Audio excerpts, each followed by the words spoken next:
ఓం నమో వెంకటేశాయ. గోవిందుడు go సంరక్షణ కార్యక్రమానికి స్వాగతం, సుస్వాగతం.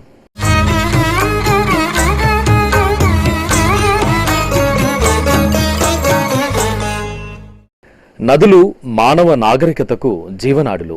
నాగరికత పరిణామక్రమం తొలినాళ్లలో పశుపాలన, వ్యవసాయం ప్రధాన పాత్ర పోషించాయి.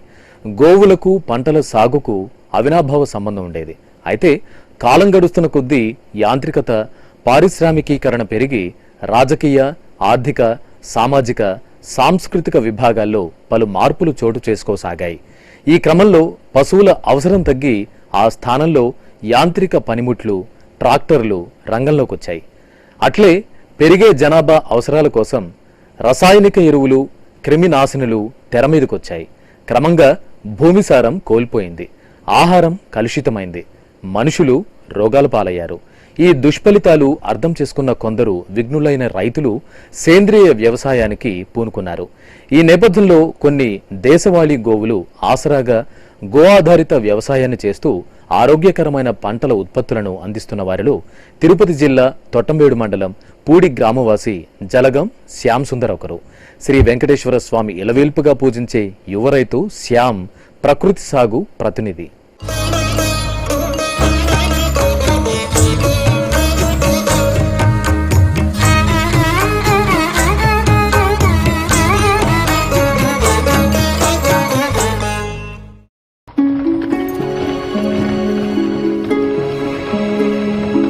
పావన స్వర్ణముఖి నదీ తీరాన గల ప్రఖ్యాత పుణ్యక్షేత్రం శ్రీకాళహస్తి.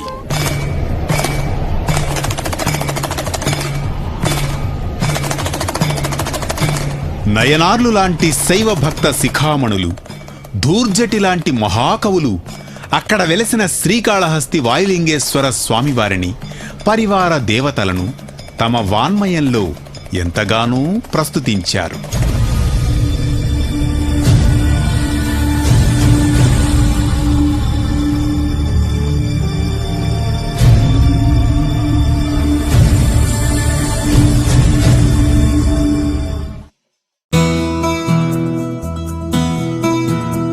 పవిత్ర స్వర్ణముఖి నదీమ తల్లి చెంతనగల పైరు పంటలతో కళకళలాడే ఊరే పూడి.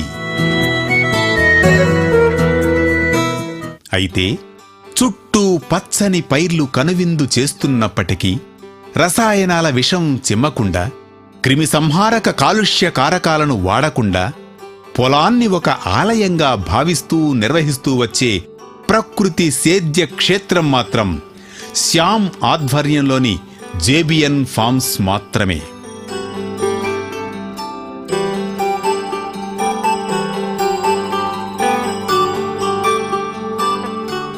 కృత్రిమ రసాయన రహిత ప్రకృతి అనుకూల వ్యవసాయ భూమి అది.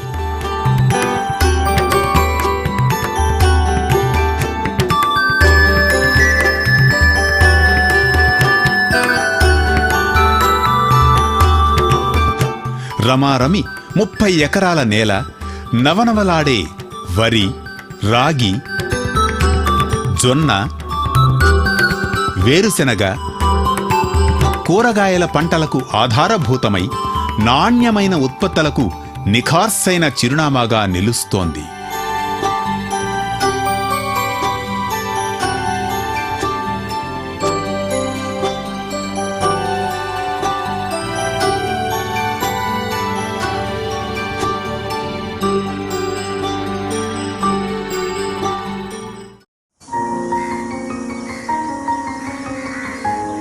తన సొంత నేల 5 ఎకరాలకు లీజుకు తీసుకున్న 25 ఎకరాలను జోడించి పంటల విస్తీర్ణాన్ని పెంచారు శ్యామ్.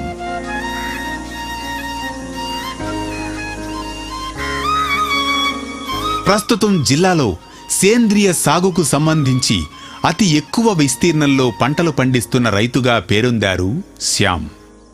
కంప్యూటర్స్ డిగ్రీ చదివి హైదరాబాదులో ఉద్యోగం చేస్తూ ఆహార పదార్థాల్లో విషపూరిత రసాయనాల దుష్పరిణామాలను గుర్తించి ఉద్యోగాన్ని వదిలేశారు. స్వంత ఊరు పూడి వచ్చి తమ కుటుంబ వారసత్వంగా వచ్చిన పొలంలోని కొంత భాగంలో మొదట ప్రయోగాత్మకంగా సేంద్రియ వ్యవసాయాన్ని ప్రారంభించారు శ్యామ్.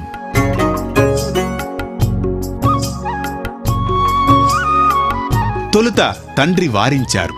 చుట్టుపక్కల రైతులంతా అధిక దిగుబడులు ఆశించి రసాయనిక ఎరువులతో పంటలు సాగు చేస్తుండగా నువ్వు మాత్రం సహజ ఎరువుల వ్యవసాయం చేయడమేంటని ఆయన తన కొడుకును నిలువరించ చూశారు.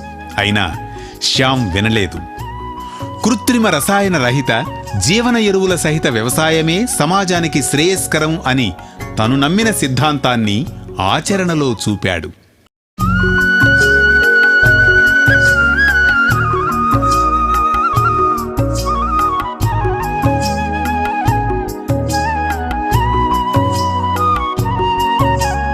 ఇక్కడ నేను సుమారు ఒక 30 ఎకరాల్లో ప్రకృతి వ్యవసాయం చేస్తున్నాను.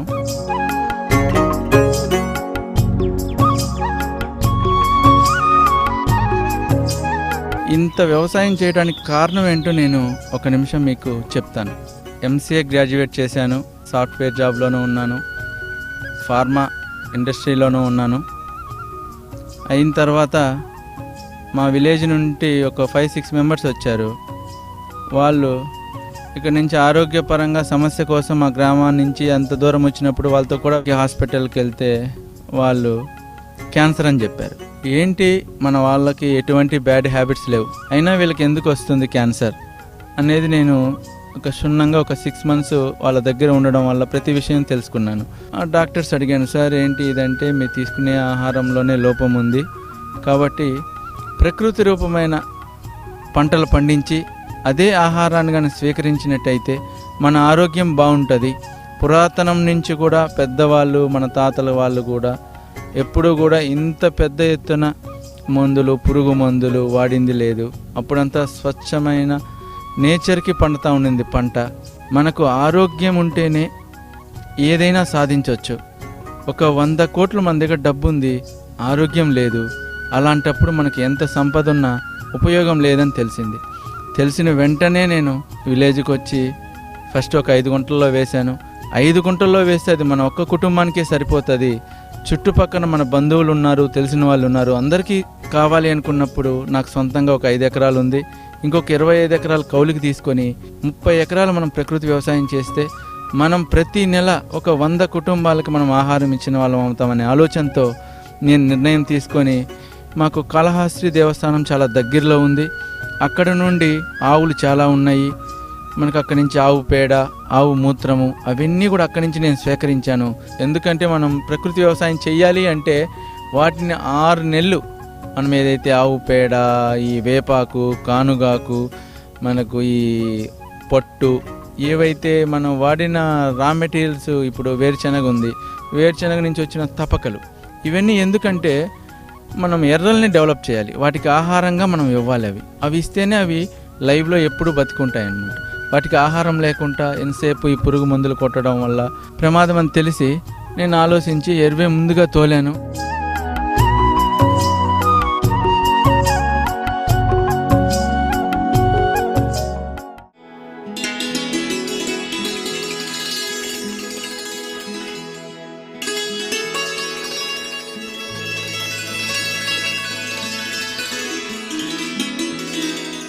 గోవులు మన పంటలకు ప్రాణదేవతలు, భూమి సారం పెంపుదలకు హితకారిణులు.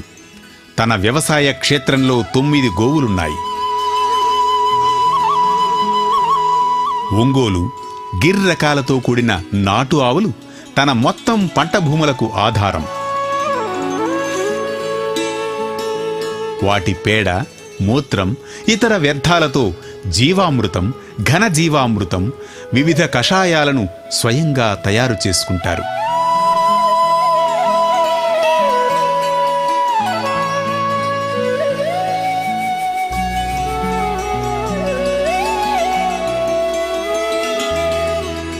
పంటకు ప్రాణావసరమైన జీవామృతాన్ని, ఇతర బలవర్ధక గో ఆధారిత పదార్థాలను ఈ ట్యాంకు ద్వారా సాగునీటిలో కలిపి పంటలకు పారే ఏర్పాట్లు చేశారు.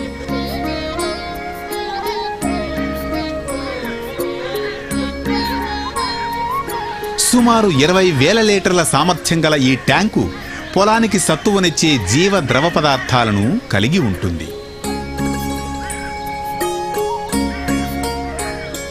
గోవులకు వలసిన పోషక విలువలు గల గడ్డిని సైతం స్వంతంగా పండించుకుంటారు.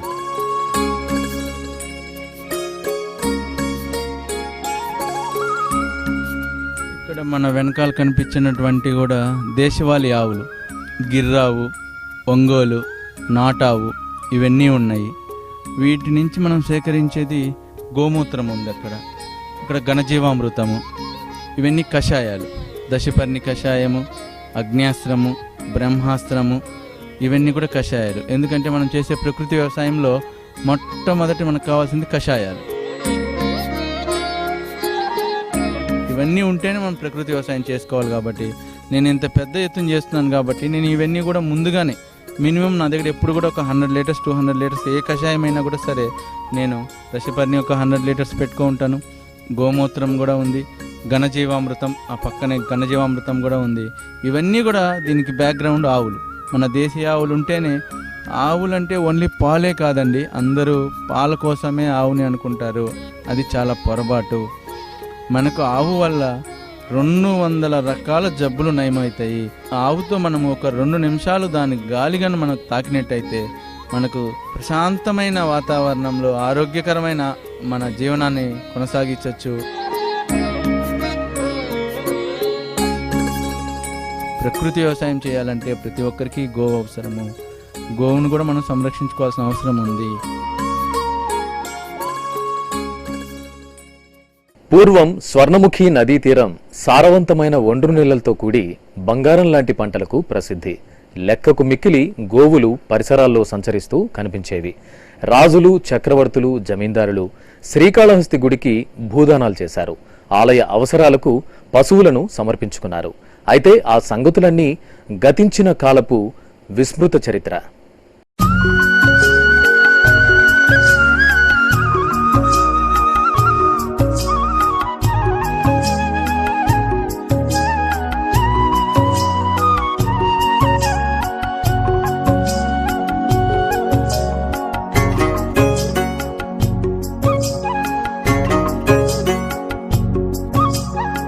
వరి పంటకు ముఖ్యంగా పుష్కలమైన నీరు అవసరం.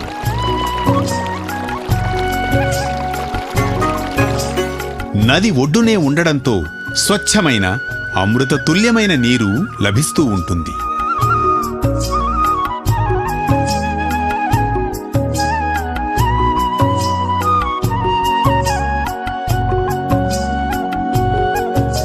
మూడు బోర్లు నిరంతరం నీటిని తోడుతూ పొలం నలుపక్కలా నేలను తడుపుతూ ఉంటాయి.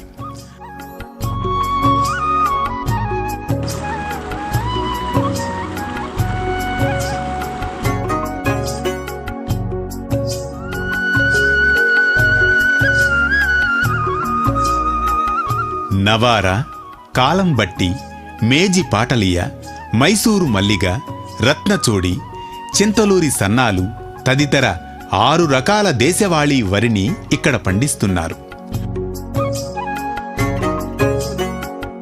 మధుమేహం, గుండె జబ్బులు, క్యాన్సర్, అల్సర్లు తదితర రోగాల నివారణలో వరి రకాలు ఔషధాల్లాగా ఉపయోగపడతాయి.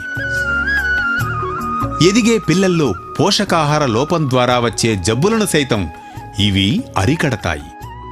వరితో పాటు రాగి, పెసలు, మొక్కజొన్న సైతం ఇక్కడ పండిస్తూ ఉండడం విశేషం.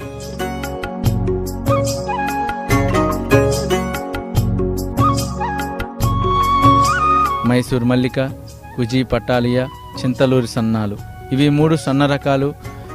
కార్బోహైడ్రేట్స్ బాగుంటాయి, రోగనిరోధక శక్తి బాగుంటుంది, మన పిల్లలకు కానీ పెద్దలకు కానీ చాలా బాగుంటుందని చెప్పి మన బయట రాష్ట్రాల నుంచి ఈ విత్తనాలంతా కూడా తీసుకురావడం జరిగింది. అదేవిధంగా కాలాబట్టి, నల్ల బియ్యం, ఇవి క్యాన్సర్కి చాలా మెడిసిన్ లాగా మనకు ఉపయోగపడుతూ ఉన్నాయి.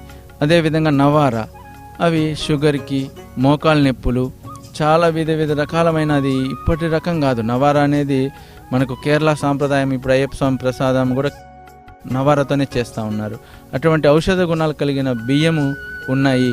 మనం వాటిని వదిలేసి ఇలా ట్యాబ్లెట్స్ రూపంలోనో ఈ విషం కొట్టిన బియ్యంని ఆహారం తీసుకోవడం వల్ల ఇన్ని ఇబ్బందులు జరుగుతున్నాయని ఒక 6 months స్టడీ చేసి నేను ఫస్ట్ ఒక 5 గంటల్లో వేశాను.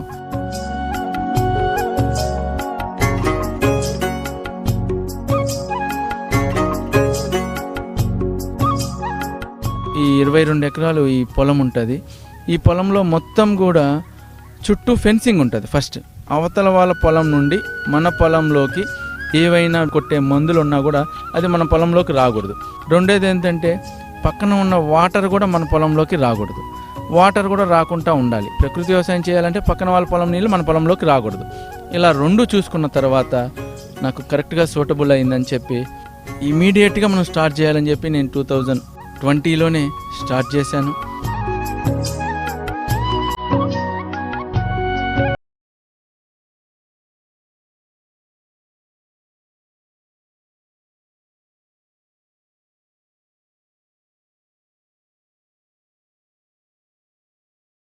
గానే ఇంతలో ఎక్కడో ఉరుము ఉరిమింది.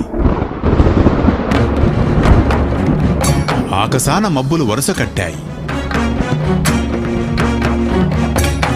టపటపమంటూ వాన చినుకులు పడసాగాయి.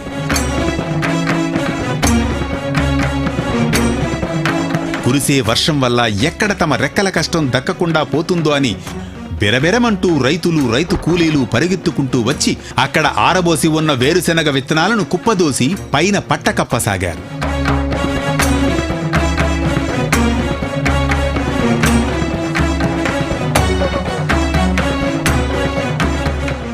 ఎంతో జాగ్రత్తగా కనిపెట్టుకుని ఉండాలి సార్, లేకపోతే అంతకు మునుపు పడిన శ్రమంతా బూడిదలో పోసిన పన్నీరవుతుంది. రైతుకు మిగిలేది కష్టమే, రైతుకు మిగిలేది నష్టమే అంటూ వాపోయారు శ్యామ్ సుందర్ తండ్రి భాస్కరయ్య. సేంద్రియ సాగు చేసే కుమారుడికి పనిలో చేదోడు వాదోడుగా ఉంటాడు భాస్కరయ్య. పంటకాలం పూర్తయ్యాక వేరుశెనగ మొక్కలను నేలలోంచి పెరికి కుప్పలు పెట్టాలి.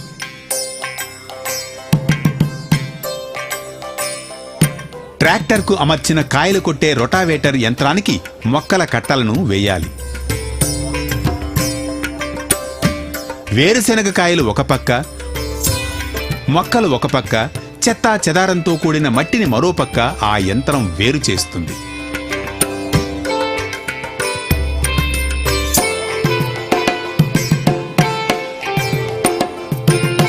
మనుషులు మొక్కల వేర్లను కొట్టి శనక్కాయలను వేరు చేస్తూ ఉంటారు.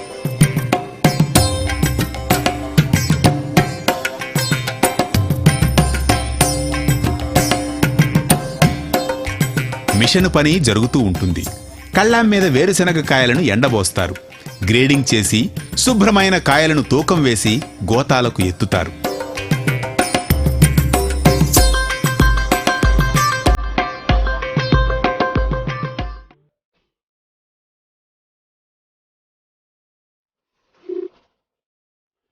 గో ఆధారిత అమృత ఔషధాలను స్వీకరించి పండ్ల చెట్లు, కూరగాయల మొక్కలు సైతం మంచి దిగుబడులిస్తున్నాయి. మామిడి, సపోటా, అరటి, నిమ్మ మొదలైన పండ్ల చెట్లు తగిన కాపును ప్రసాదిస్తున్నాయి.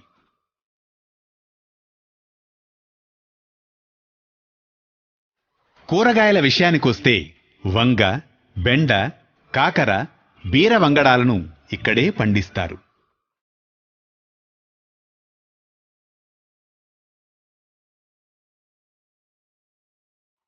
గోంగూర, పొనగంటాకు, ఆకుకూరలు కూడా ఇక్కడ లభిస్తాయి. అవి జవజీవాలతో తొణికిసలాడుతూ భుజించేవారికి ఆరోగ్యాన్ని, ఆత్మానందాన్ని ఇస్తాయి. వరి, వేరుశెనగతో పాటు కూరగాయలు కూడా వేస్తున్నాం మనము. వంగ, బెండ, కాకర, ఇక్కడ బేరు కూడా వేసాము. పీచు పదార్థాన్ని మనకి ఏదైతే అవసరం ఉంటాయో అన్ని రకాల కూరగాయలు కూడా వేసాము. ఎందుకంటే విషరహితం మొత్తంగా మనం వాడే ప్రతి ప్రోడక్ట్, ఈ పొలంలో పండే ప్రతి ఒక్క వస్తువు కూడా పూర్తిగా ప్రకృతి వ్యవసాయంలో పండేదయ్యే ఉండాలి అనే ఆలోచనతో కూరగాయలు కూడా, ఆకుకూరలు అన్నీ కూడా ఇక్కడ ఏది ఉన్నా కూడా ఇది ప్రకృతి రూపంలోనే దొరుకుతుంది ఇక్కడ అనే విధంగా చేస్తూ ఉన్నాను సార్. సేంద్రియ వ్యవసాయం చేయడమే కాక సేంద్రియ ఉత్పత్తులను ప్రజల అందుబాటులోకి తెచ్చేందుకు శ్రీకాళహస్తిలో ఒక అంగడిని కూడా ప్రారంభించారు శ్యామ్ సుందర్. ఇక్కడ జేబిఎన్ ఫార్మ్స్ వారి ఉత్పత్తులే కాకుండా పేరుగాంచిన కొన్ని ఇతర కంపెనీల సేంద్రియ సరుకులు దొరుకుతాయి. బియ్యం, పప్పు దినుసులు, తృణధాన్యాలు, నూనెలు, బెల్లం తదితర 40 రకాలకు పైగా ఉత్పత్తులు అందుబాటులో ఉన్నాయి. పర్యావరణ హితం నిమిత్తం ఆవు పేడతో చేసిన ప్రమిదలు, ఇతరత్రా వస్తువులు ఇక్కడ లభ్యమవుతాయి. జీవావరణ పరిరక్షణను దృష్టిలో పెట్టుకుని భవిష్యత్తులో ఆవు పేడతో వినాయక విగ్రహాలను రూపొందించాలని ఆలోచిస్తున్నారు యువ రైతు శ్యామ్ సుందర్. వినాయక చవితి సందర్భంగా వినాయకుని విగ్రహాలను నీటిలో నిమజ్జనం చేసినప్పుడు రంగుల బొమ్మ మట్టిలోని రసాయనాలు నీటికి ఎంతో కొంత హాని కలిగిస్తున్నాయి.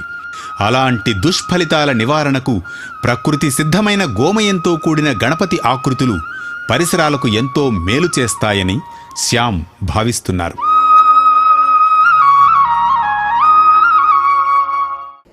మొత్తం మీద సమాజ సౌభాగ్యం కోసం, నేలతల్లి భూసార పరిరక్షణ కోసం పరితపిస్తూ ప్రకృతి సేద్యమే తన జీవిత ధ్యేయంగా చేసుకున్న శ్యామ్ ఆదర్శనీయుడు. నేటి ఆధునిక యువతకు మార్గదర్శి. అతడి గోసంరక్షణ, సేంద్రియ వ్యవసాయ బాటలో మరింత మంది నడవాలని ఆకాంక్షిస్తూ ఓం నమో వెంకటేశాయ.